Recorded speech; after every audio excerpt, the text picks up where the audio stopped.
What is going on, everybody? Welcome back to another video, part of my 2026 season preview series, where today we're going to be talking about the Green Bay Packers. Now, this is the 12th video in this series that I've done for this season, and basically, if you have not seen one of these videos yet for this year, I'm essentially just going to go through a review of the 2025 offense and defense, what they did well, what they did poorly, and then get into the additions and departures for both sides of the ball, as well as some storylines for each side of the ball. And then to cap it all off, we'll look at the 2026 schedule, and then finally we will give some record predictions for the Green Bay Packers in 2026. Now, starting with the offense for the Green Bay Packers in 2025, this wasn't a team that was really going to wow you in terms of putting up gaudy numbers, whether it was total yards or scoring or passing or running the ball.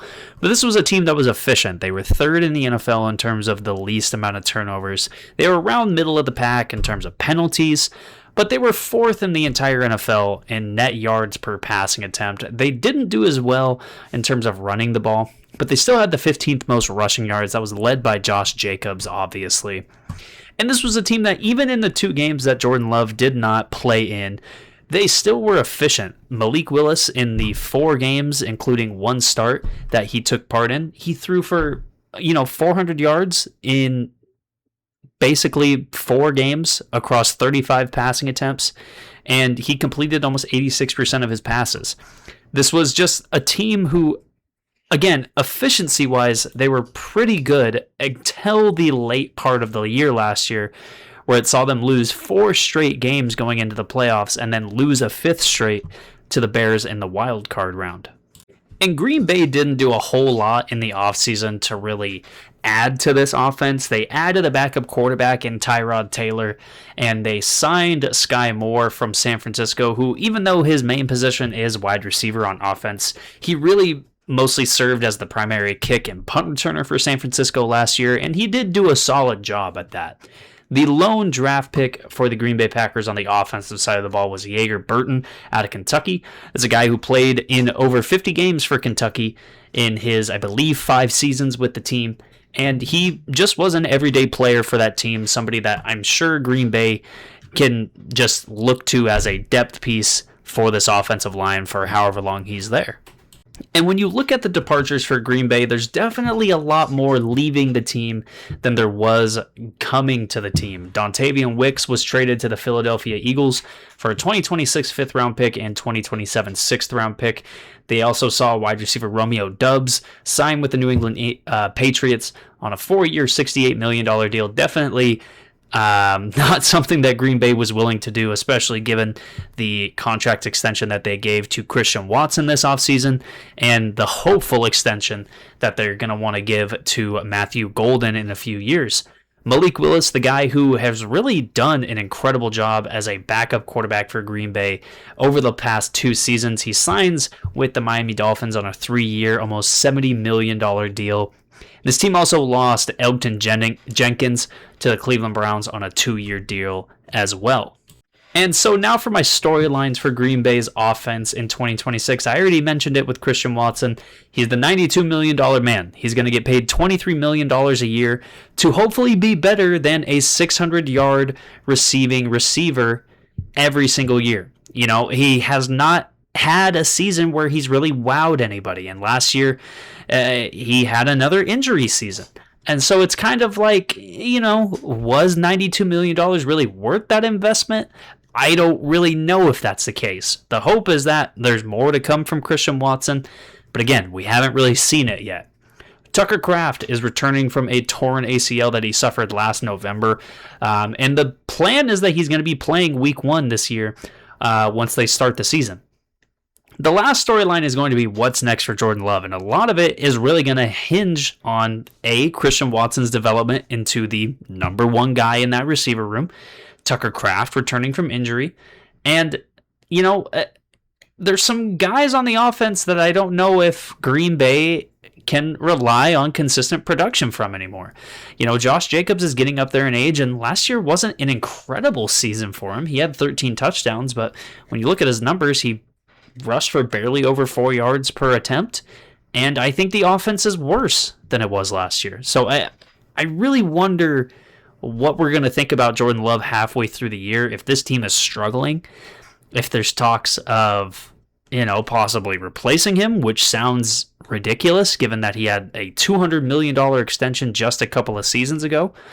But this is the NFL where things can change in an instant. And if, like I said, if this team doesn't succeed early, there could be those talks throughout the season.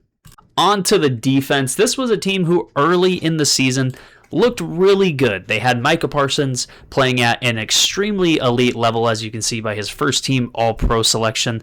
That's even with him missing the final 3 games of the season after tearing his ACL in December. He had 12.5 sacks, 27 QB hits. And this team also had a second team All-Pro in Xavier McKinney in the back end as well. And the guy in the middle of it all, Quay Walker, led the team in tackles. The defensive side of the ball is definitely where the Packers made a bigger bulk of their additions. They added Javon Hargrave, Benjamin St-Juste in free agency this year. Those are 2 guys who are probably going to be, fighting for starting positions or fighting for really valuable snaps for this defense. This team traded for Zaire Franklin. They traded away defensive lineman Colby Wooden and able to get him. And they drafted Brandon Cisse out of South Carolina with the 2nd round pick, number 52 overall. They also drafted Chris McClellan out of Missouri in the 3rd round and Penn State's defensive lineman Danny Dennis Sutton in the 4th round.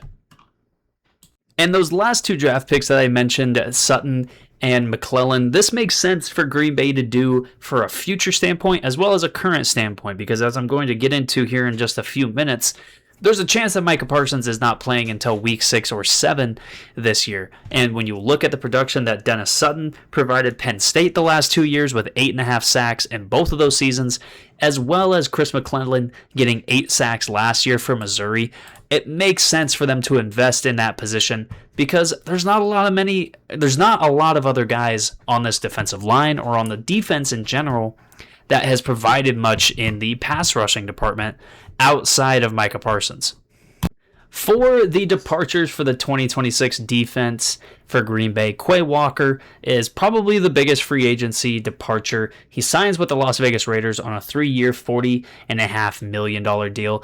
Quay Walker was a guy for Green Bay where I don't know if Packers fans and the Packers team was incredibly sad to see Quay Walker go. There was definitely a lot of highs and a lot of lows during his time with Green Bay. And the trading of Rashawn Gary to the Dallas Cowboys, he's traded for a 2027 4th round pick. He's a guy that I think there was really some hope that him alongside Micah Parsons, in terms of rushing the passer, in terms of making plays in the running game, there was a lot of hopes that those 2 guys could combine to be one of the best edge duos in the NFL. And that obviously is no longer the case. And now for the storylines for the defense in 2026 for the Packers. The big one is going to be, when does Micah Parsons come back? There's talks about it being in week 6. There's talks about it being after that. Whenever it is, Green Bay is sorely going to miss him while he's gone because, as I mentioned already, this team doesn't have much else in the pass rushing department. After they traded Rashawn Gary away and after Kingsley Enagbare signed a 1-year deal with the Jets, there's not much left behind Micah Parsons. The second one is going to be who is going to cement themselves as a starter in the cornerback room. Now, one of the spots is probably going to Keyshawn Nixon, given, if he's healthy going into the season. The cornerback 1 position is probably his. The cornerback 2 spot is probably going to be between Brandon Cisse and Carrington Valentine. Valentine started 11 games for this Packers defense last year. Cisse is a 2nd round pick. So is it going to be the incumbent who played okay, or is it going to be the 2nd round pick that had a high investment in him? And I think the biggest, one of the biggest question marks on the Green Bay Packers defense is Lucas Van Ness. Is he going to look like a 1st round pick? Finally. This is going to be year 4 for Lucas Van Ness, the ever so important 4th year for a guy who's trying to get not only a 5th year option, possibly in 2027, but somebody who's looking to get a contract extension after that. Up to this point, he has 8.5 sacks in 3 seasons. He's not been a valuable player. considering that he was taken with a 13th overall pick, and you have guys like Jackson Smith and Jigba that were drafted after him. You have guys that have made a lot of money, but also they've made a lot of plays. And Lucas Van Ness is kind of sitting there as one of the worst first-round picks of the last half decade. Is he finally going to look like a guy that was worthy of that pick? I think is going to be a storyline. And looking at the schedule for Green Bay, I do think it looks pretty tough. I mean, obviously you have your road games against Minnesota, against Chicago, and against Detroit. You know, you could easily see this team getting swept by Detroit. I don't necessarily know if they're as talented as Detroit. I kind of think that they're worse. You could see them getting swept by Chicago. I think they're worse than Chicago. They probably should beat Minnesota both times, but they lost to Minnesota in Week 18 last year, albeit they were resting Jordan Love and other starters, but they still lost that game. I think minus Jordan Love, this team is still better than what Minnesota was last year. There's also some pretty tough road games, going to Tampa Bay, going to the LA Rams, going to New Orleans, going to New England, and then some tough home games as well. I mean, you have Buffalo and Houston towards the end of the season. I just think that, you know, it's a pretty tough-looking schedule from Green Bay's standpoint, because there's, I think, a lot of offenses that are better than theirs on the other side of the ball.